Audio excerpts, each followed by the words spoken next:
ಕಳೆದ ವಿಡಿಯೋದಲ್ಲಿ ನಾವು ಹಾಸನಿಂದ ಸುಬ್ರಹ್ಮಣ್ಯ ರೋಡ್ಗೆ ಯಾವ ರೀತಿ ಬಂದು ಅನ್ನೋದ್ರ ಬಗ್ಗೆ ಒಂದು ವಿಡಿಯೋನ ಮಾಡಾಕಿದ್ದೆ. ಸೊ ಅಲ್ಲಿಂದ ಸೀದಾ ಹೋದರೆ ನಾವು ಬಸ್ನ ಇಟ್ಕೊಂಡು ಸುಮಾರು 70 ರೂಪಾಯಿ ಚಾರ್ಜ್ನಲ್ಲಿ ಸೀದಾ ಧರ್ಮಸ್ಥಳಕ್ಕೆ ಹೋದ್ವಿ. ಇಬ್ಬರಿಗಾದರೆ 140 ಆಗುತ್ತೆ. ಸೊ ನಾವು ಧರ್ಮಸ್ಥಳಕ್ಕೆ ಸೀದಾ ಅಲ್ಲಿಂದ KSRTC ಬಸ್ ಮುಖಾಂತರ ಹೋದ್ವಿ.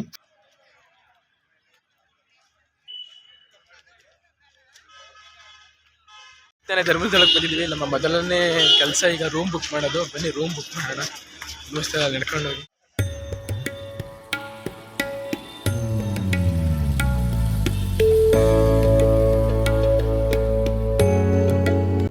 ಸೊ ಧರ್ಮಸ್ಥಳಕ್ಕೆ ಬಂದಮೇಲೆ ಧರ್ಮಸ್ಥಳದಲ್ಲಿ ರೂಮ್ಗಳು ತುಂಬ ಕಡಿಮೆ ಬೆಲೆಯಲ್ಲಿ ಸಿಗ್ತವೆ. ಸೊ ಸಂಸ್ಥೆವೇ ತುಂಬ ಕಡಿಮೆಯಲ್ಲಿ ತುಂಬ ಉತ್ತಮ ಗುಣಮಟ್ಟವಾದ ರೂಮ್ಗಳೇ ಸಿಗ್ತವೆ. ಸೊ ನೀವೇನಾದರೂ ಧರ್ಮಸ್ಥಳ ಕಡೆ ಬಂದರೆ ರೂಮಿಂದ ಅಷ್ಟು ಪ್ರಾಬ್ಲಮ್ ಆಗಲ್ಲ ಅಂತ ಅಂದ್ಕೊಂಡಿದ್ದೀನಿ. ಯಾಕಪ್ಪ ಅಂದರೆ ತುಂಬ ವಸತಿ ನಿಲಯಗಳು ಇರೋದ್ರಿಂದ ರೂಮ್ಗಳು ಕಡಿಮೆ ಬೆಲೆಯಲ್ಲೇ ಚೆನ್ನಾಗಿರೋಂಥ ರೂಮ್ಗಳು ಸಿಗ್ತವೆ. ಸೊ ಬನ್ನಿ ಈಗ ರೂಮ್ ಮಾಡೋಕ್ಕೆ ನಾವು ಹೋಗುವ.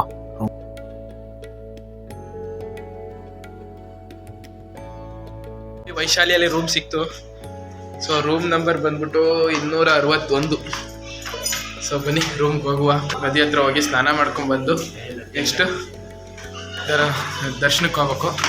ಎಲ್ಲ ಪ್ರಾಸೆಸ್ ಇದೆ ಅಷ್ಟೇ. ಸೊ ಮನೆಗೂ ಸಿಕ್ತಲ್ಲ ರೂಮು, ಅದೇ ಒಂದು ಖುಷಿ.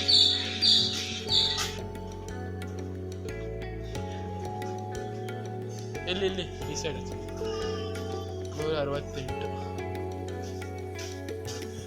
ಇದು 261 ತೆಗಿಯ. ಬಲಗಾಲಿಟ್ಟು ನಡಿಯಪ್ಪ. ಇದು ನಮ್ಮ ರೂಮು.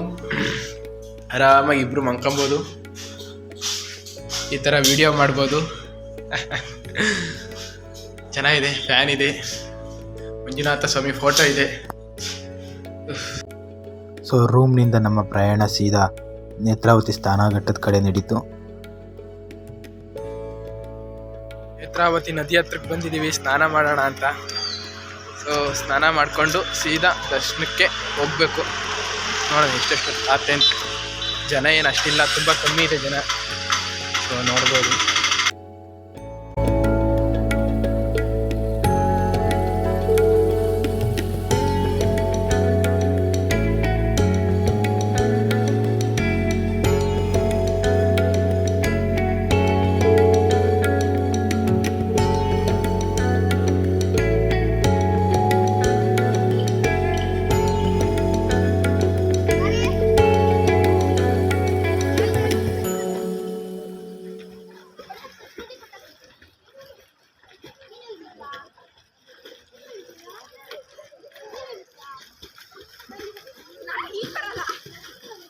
ಈಗ ತಾನೇ ಜಸ್ಟ್ ಸ್ನಾನ ಮುಗಿಸ್ಕೊಂಡು ಬಂದ್ವಿ.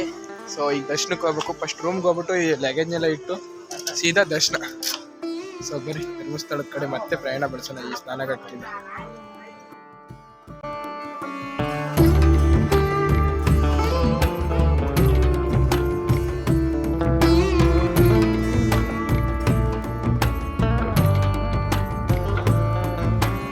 ತಾನೇ ಎಲ್ಲ ಫ್ರೆಶ್ ಅಪ್ ಆಗಿ ದರ್ಶನಕ್ಕೆ ಹೋಗ್ತಾ ಇದ್ದೀವಿ.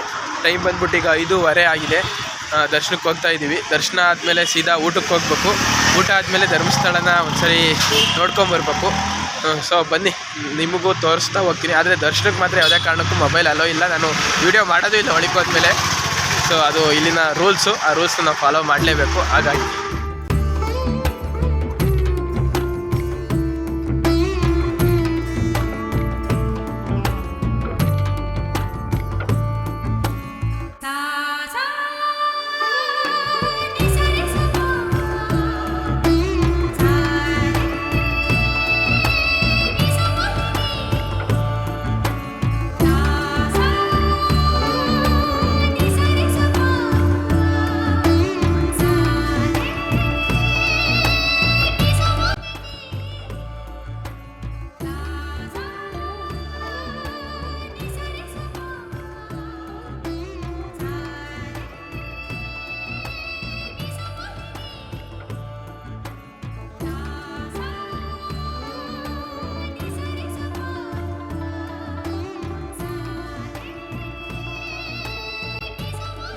ಈಗ ತಾನೇ ದರ್ಶನ ಮುಗಿಸ್ಕೊಂಡು ಬಂದ್ವಿ. ದರ್ಶನವಂತೂ ತುಂಬ ಚೆನ್ನಾಗಾಗ್ತು, ನಮಗಂತೂ ತುಂಬ ಚೆನ್ನಾಗಾಗ್ತು. ತುಂಬ ಹೊತ್ತು ನಿಂತ್ಕೊಂಡು ನೋಡಿದ್ವಿ, ತುಂಬ ಫ್ರೀ ಇತ್ತು ಹಾಗಾಗಿ. ಸೊ ಈಗ ಊಟಕ್ಕೆ ಹೋಗ್ಬೇಕು, ಊಟಕ್ಕೆ ಸೇರಿದ್ವಿ. ಬನ್ನಿ ಊಟಕ್ಕೆ ಹೋಗು. ಇಲ್ಲೇ ಐತಿ ಭೋಜನ ಇಲಾಖೆಗೆ ಹೋಗುವ ದಾರಿ.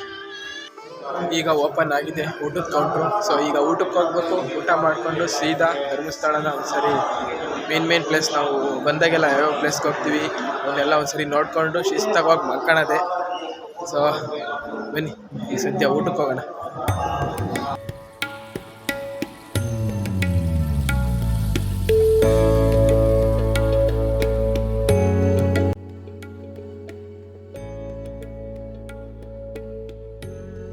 ಊಟನ ಮುಗಿಸ್ಕೊಂಡು ನಾವು ಹೋಗಿದ್ದೆ ಧರ್ಮಸ್ಥಳದಲ್ಲಿರ್ತಕ್ಕಂತಹ ಬಾಹುಬಲಿ ಬೆಟ್ಟಕ್ಕೆ.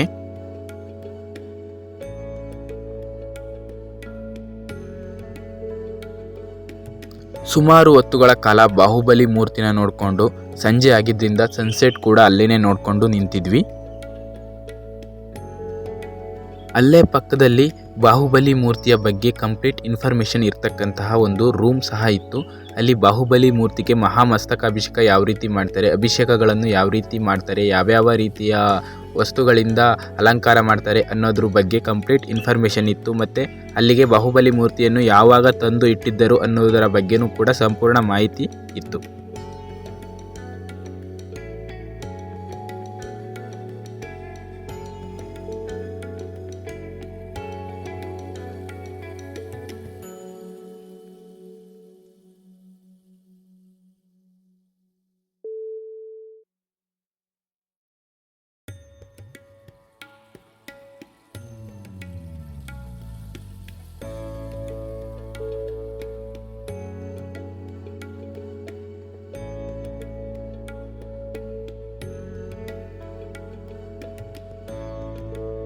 ಧರ್ಮಸ್ಥಳದಲ್ಲಿ ತುಂಬಾ ನೋಡಬೇಕಾದಂಥ ತುಂಬಾ ಪ್ಲೇಸ್ಗಳಿದ್ದಾವೆ. ಮ್ಯೂಸಿಯಂ ಆಗಿರ್ಬೋದು, ಮೀನಿನ ಒಂದು ಸಂಗ್ರಹಾಲಯ ಆಗಿರ್ಬೋದು, ತುಂಬ ಒಳ್ಳೊಳ್ಳೆ ಜಾಗಗಳಿದ್ದಾವೆ. ಸೊ ನೀವೇನಾದರೂ ಬಂದರೆ ಒಂದ್ಸರಿ ಭೇಟಿ ಕೊಡಿ ಅವೆಲ್ಲಕ್ಕೂ ಕೂಡ. ಸೊ ಒಂದು ಚೆನ್ನಾಗಿರುವಂತಹ ಅನುಭವ ಆಗುತ್ತೆ.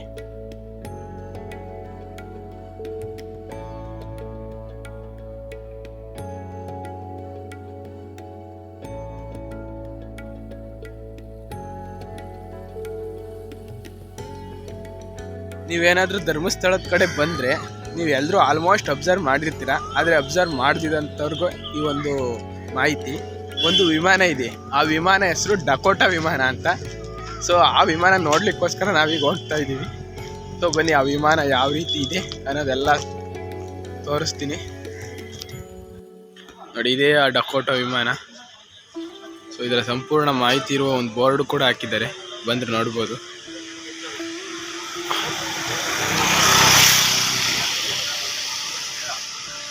ಇದ್ರ ಹೆಸರು ಡಾಗ್ಲಾಸ್ C-47 ಡಕೋಟಾ ಅಂತ. ಅಮೇರಿಕಾ ಅವ್ರು ತಯಾರಿ ಮಾಡಿರೋದಂತೆ. ಇಲ್ಲಿಗೆ ಯಾಕೆ ತಂದಿಟ್ರು ಅಂತ ನನಗಂತೂ ಗೊತ್ತಿಲ್ಲ. ನಿಮ್ಗೆ ಯಾರಾದರೂ ಗೊತ್ತಿರೋರಿದ್ರೆ ಹೇಳಿ. ಈಗ ಚೆನ್ನಾಗಿ ಕಾಣ್ತದೆ.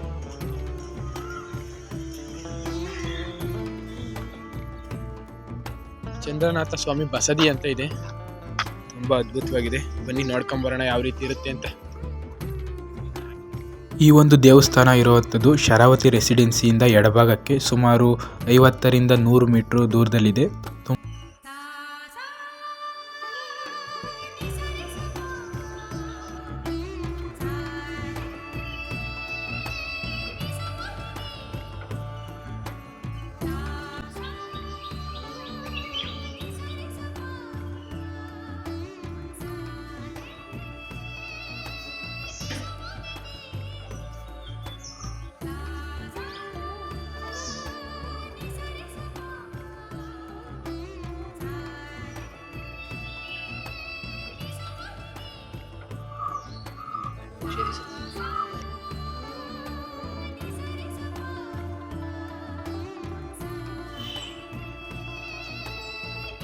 ಜಗನ್ನಾಥೇಶ್ವರ ದೇವಸ್ಥಾನದಿಂದ ಮುಂದೆ ಹೋದರೆ ಒಂದು ಸ್ವಲ್ಪ ಆನೆಗಳ್ದು ನೋಡ್ಬೋದಂತೆ. ಆನೆ ಇರುವಂಥ ಒಂದು ಜಾಗ ಇದೆ. ಸೊ ಬನ್ನಿ, ನಮ್ಮ ಅದೃಷ್ಟ ಚೆನ್ನಾಗಿದ್ರೆ ಆನೆ ಸಿಗ್ತವೆ, ಇಲ್ಲದೆ ಹೋದರೆ ಸಿಗೋಲ್ಲ. ನೋಡೋಣ ಆನೆಗಳು ಸಿಗ್ತಾವ, ಯಾವ ರೀತಿ ಏನು ಆಯ್ತಾ ಅಂತ. ನೋಡ್ತಾ ಇರ್ಬೋದು, ದೂರದಲ್ಲಿದೆ ಆನೆ, ಆಟ ಆಡ್ತಿದ್ದೇವೆ ಮನುಷ್ಯನ ನೋಡಿ. ಸುಮಾರು ಜನ ವೀಕ್ಷಕರು ಕೂಡ ಇದ್ದಾರೆ, ವೀಕ್ಷಣೆ ಇದು ಫ್ರೆಂಡ್ಶಿಪ್ ಅವೇನು ಮಾಡಲ್ಲ.